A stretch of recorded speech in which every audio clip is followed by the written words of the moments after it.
Hello, explorers. Today we'll take 10 basic words and turn them into advanced ones to help you sound more confident in English.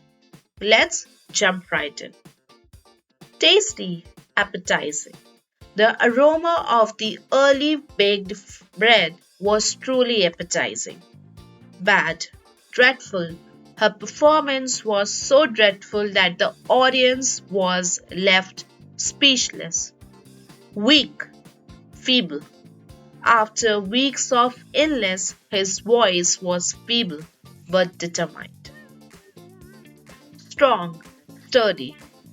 This sturdy wooden table has lasted decades without damage. Happy, elated. She was elated when she received the acceptance letter from her dream university.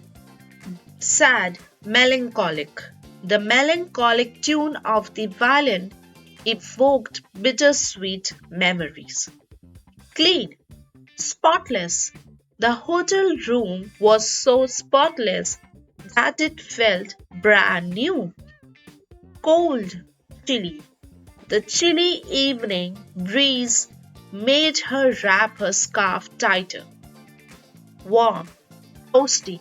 I love cozying up with a toasty blanket on winter nights. Pretty, charming. Her charming smile could light up the dullest of rooms. Which word pair will you try today? Let me know in the comments and don't forget to subscribe, like, and share. Keep learning, keep exploring.